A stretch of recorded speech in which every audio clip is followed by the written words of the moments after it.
हरे कृष्णा दोस्तों।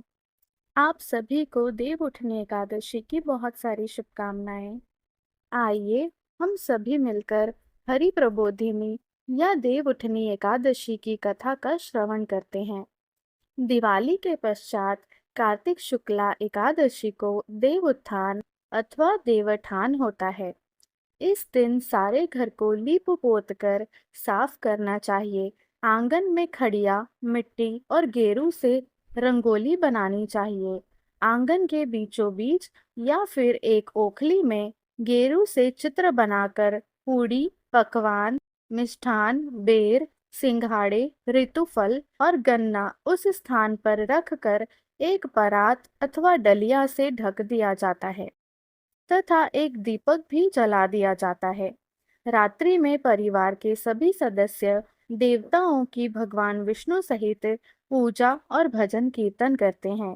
इसके साथ ही घड़ियाल बजाकर या थाली बजाकर इस प्रकार कहें, उठो देवा बैठो देवा, आंगुरिया चटकाओ देवा। कुछ धार्मिक व्यक्ति देवोत्थान के दिन तुलसी और शालीग्राम की विवाह का आयोजन भी करते हैं। तुलसी के पौधे और शालीग्राम की यह शादी पूरे धूमधाम से उसी प्रकार की जाती है जिस प्रकार सामान्य कन्या का विवाह किया जाता है। जिन दंपतियों के कन्या नहीं है वे तुलसी का विवाह करके कन्यादान का पुण्य प्राप्त करें। यह शास्त्रों की आज्ञा है। नारद जी ने जगत पिता ब्रह्मा जी से पूछा, हे पितामह, कार्तिक के शुक्ल पक्ष की एकादशी को भगवान विष्णु 4 मास के शयन के पश्चात उठते हैं। इस एकादशी का क्या नाम है? व्रत का विधान तथा महत्व कृपा पूर्वक बताइए। ब्रह्मा जी बोले, हे देवर्षि नारद, इस एकादशी का नाम प्रबोधिनी एकादशी है। सभी पापों को हरने और पुण्य एवं मुक्तिदायिनी इस प्रबोधिनी एकादशी की महिमा अनंत है। पृथ्वी पर गंगा की प्रभुता और समुद्रों तथा तीर्थों का प्रभाव तभी तक रहता है जब तक कार्तिक की विष्णु प्रबोधिनी एकादशी तिथि नहीं आती। मनुष्य को जो फल 1000 अश्वमेघ और 100 राजसूय यज्ञों से मिलता है वही प्रबोधिनी एकादशी के व्रत से मिल जाता है। नारद जी कहने लगे, एक समय भोजन करने, रात्रि को भोजन करने तथा पूरे उपवास करने से क्या क्या फल मिलता है सो मुझको समझाइए। ब्रह्मा जी बोले, हे पुत्र नारद, एक बार भोजन करने से एक जन्म और रात्रि को भोजन करने से 2 जन्मों तक, पूरे दिन उपवास करने से 7 जन्मों तक के पाप नष्ट हो जाते हैं। जो वस्तु न मिल सके और दिखाई न दे सके वह भी हरि प्रबोधिनी एकादशी का व्रत करने से प्राप्त हो जाती है। सुमेरु और मंदराचल के समान भारी पाप तथा अनेकानेक पूर्व जन्मों में किए गए संपूर्ण पाप भी इसके व्रत से क्षण भर में नष्ट हो जाते हैं। विधि पूर्वक थोड़ा सा पुण्य कर्म भी बहुत फल देता है, परंतु विधि रहित चाहे अधिक किया जाए तो भी उसका फल कुछ भी नहीं मिलता। संध्या न करने वाले, नास्तिक, वेद निंदक, धर्मशास्त्रों को दूषित करने वाले, पाप कर्मों में रत रहने वाले, धोखा देने वाले, ये सब चांडाल के समान है। जो विधवा अथवा साध्वी ब्राह्मणी का भोग करता है उसका कुल नष्ट हो जाता है, पर स्त्रीगामी के संतान नहीं होती और उसके पूर्व जन्म के संचित श्रेष्ठ कर्म भी नष्ट हो जाते हैं। जो गुरु और ब्राह्मणों से अहंकार युक्त बात करता है वह भी धन और संतान से हीन होता है। भ्रष्टाचार करने वाले, चांडाली से भोग करने वाले, दुष्ट और नीच पुरुष की सेवा या संगति से प्राप्त हुए समस्त पाप भी हरि प्रबोधिनी एकादशी के व्रत से नष्ट हो जाते हैं। हे नारद, जो मनुष्य अपने मन में हरि प्रबोधिनी एकादशी व्रत करने का संकल्प मात्र करते हैं उनके 100 जन्मों के पाप नष्ट हो जाते हैं, और जो रात्रि जागरण करते हैं उनकी आने वाली 10,000 पीढ़ियां स्वर्ग में जाती है। वे नरक के दुखों से छूटकर प्रसन्नता के साथ विष्णु लोक को जाते हैं। ब्रह्म हत्या आदि जैसे पाप भी इस व्रत के प्रभाव से नष्ट हो जाते हैं। जो फल समस्त तीर्थों में स्नान करने से प्राप्त होता है, वही पुण्य इस एकादशी की रात्रि को जागरण करने से प्राप्त हो जाता है। उसी मनुष्य का जीवन सफल है जिसने इस एकादशी का व्रत किया है। ब्रह्मा जी ने आगे कहा, इस संसार में जितने भी तीर्थ है, उन सबके स्नान, दान आदि का फल इस व्रत से मिलता है। अतः और सब कर्मों को त्याग कर भगवान के प्रसन्नार्थ कार्तिक शुक्ला हरि प्रबोधिनी एकादशी का व्रत सभी को करना चाहिए। वही ज्ञानी, तपस्वी तथा जितेंद्रिय है और उसी को भोग तथा मोक्ष प्राप्त होता है, जो हरि प्रबोधिनी एकादशी का व्रत करता है। जिसने एक बार भी इसका व्रत किया है, वही मोक्ष का अधिकारी हो जाता है। मन, कर्म, वचन तीनों प्रकार के पाप इस रात्रि को केवल जागरण मात्र से नष्ट हो जाते हैं। हरि प्रबोधिनी के दिन जो मनुष्य भगवान के प्रसन्नार्थ स्नान, दान, यज्ञादि करते हैं, वे अक्षय पुण्य को प्राप्त होते हैं। इस एकादशी का व्रत करने मात्र से मनुष्य के बचपन, यौवन और वृद्धावस्था में किए हुए संपूर्ण पाप नष्ट हो जाते हैं।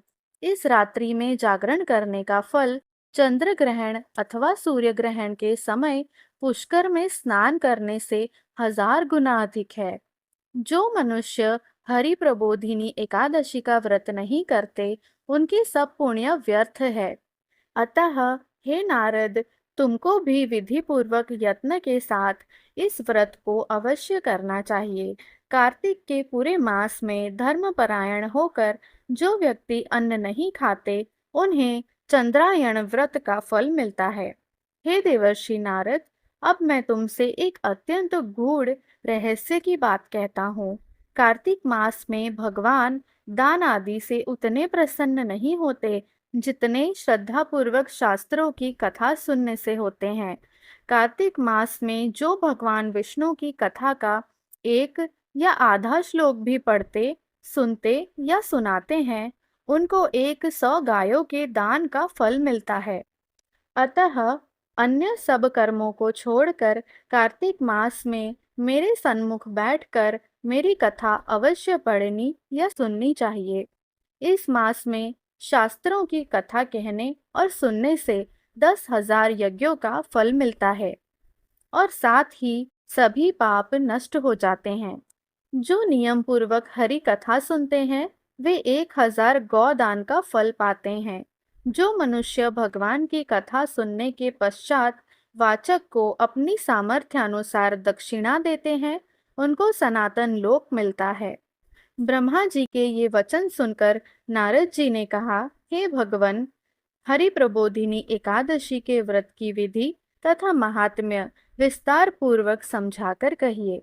ब्रह्मा जी कहने लगे, ब्रह्म मुहूर्त में 2 घड़ी रात्रि शेष रहते उठकर शौच आदि से निवृत्त होकर दंत धावन आदि करके नदी, तालाब, कुआं, बावड़ी या घर में जैसा भी संभव हो स्नान आदि करें। फिर भगवान की पूजा करके कथा सुने और व्रत का नियम ग्रहण करें।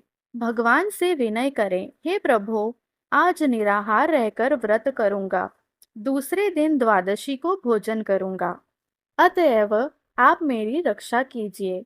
तत्पश्चात भक्ति भाव से व्रत करें तथा रात्रि को भगवान के आगे जागरण, नृत्य, गीत आदि करने चाहिए।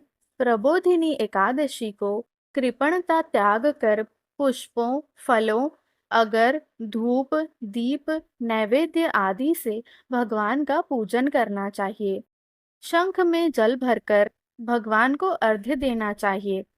इसका समस्त तीर्थों से करोड़ गुना फल होता है। जो मनुष्य अगस्त्य के पुष्प से भगवान का पूजन करते हैं, उनके आगे इंद्र भी हाथ जोड़ता है। कार्तिक मास में बिल्व पत्र से भगवान का पूजन करने से मुक्ति प्राप्त होती है। कार्तिक मास में तुलसी से भगवान का पूजन करने वालों के 10,000 जन्मों के पाप नष्ट हो जाते हैं। तुलसी का दर्शन, स्पर्श, नमस्कार, स्तुति, रोपण, जल से सिंचन और प्रतिदिन पूजन तथा आरती करने व कथा सुनने वाले करोड़ों युगों तक विष्णु लोक में निवास करते हैं। जो तुलसी का पौधा लगाते हैं, उनके कुटुंब में उत्पन्न होने वाले प्रलय काल तक विष्णु लोक में निवास करते हैं। हे मुनि, रोपी हुई तुलसी जितनी जड़ों का विस्तार करती है, उतने ही हजार युग पर्यंत तुलसी रोपण करने वाले के सुकृत का विस्तार होता है। जिस मनुष्य की रोपण की हुई तुलसी की जितनी शाखा, प्रशाखा, बीज और फल पृथ्वी में बढ़ते हैं, उसके उतने ही कुल 2000 कल्प तक विष्णु लोक में निवास करते हैं।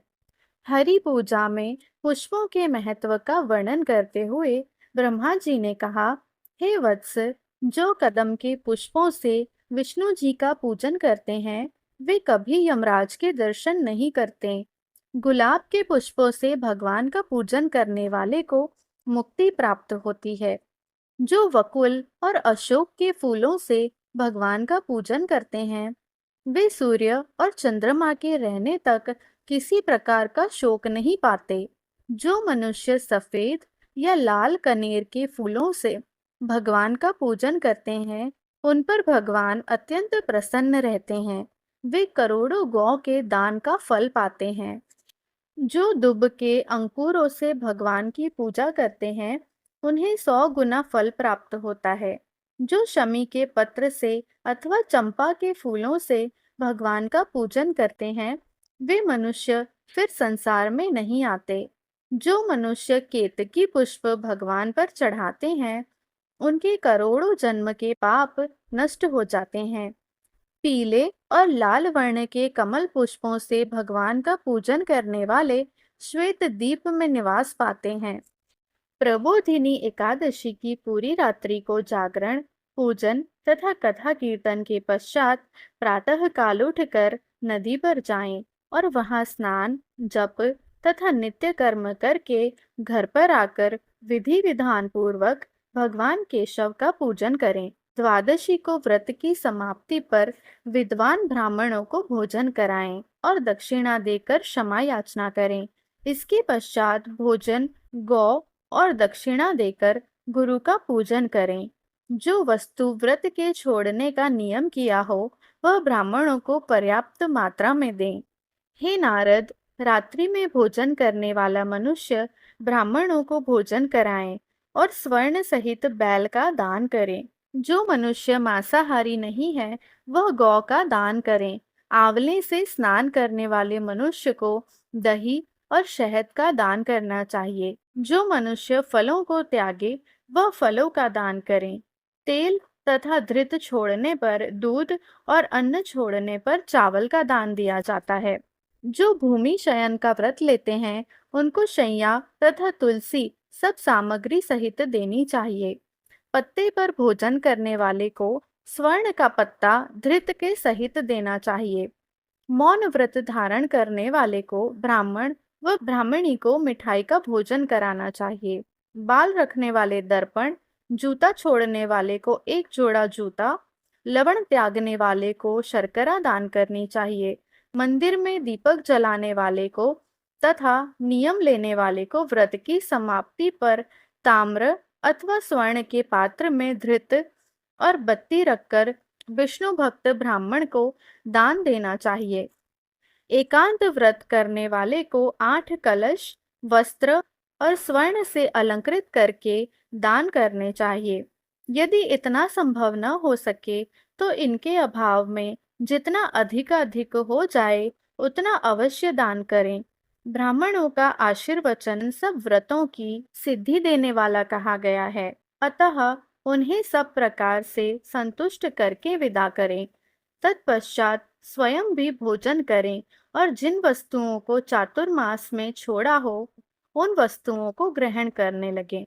हे नारद, जो बुद्धिमान इस प्रकार चातुर्मास्य का व्रत निर्विघ्न समाप्त करते हैं, उनका पुनः जन्म नहीं होता। यदि व्रत भ्रष्ट हो जाए, तो व्रत करने वाला अंधा या कोढ़ी हो जाता है। व्रत करने वाले की तो बात ही क्या, इस कथा को पढ़ने और सुनने मात्र से ही अनंत गौदान का फल प्राप्त होता है। हरे कृष्णा दोस्तों, आप सभी को हरि प्रबोधिनी एकादशी की बहुत सारी शुभकामनाएं। आशा करती हूँ कि आप सभी को ये कथा अच्छी लगी होगी। ऐसी धार्मिक कथाएं सुनने व जानने के लिए हमारी वीडियो को लाइक और चैनल को सब्सक्राइब करना ना भूलें। हरे कृष्णा।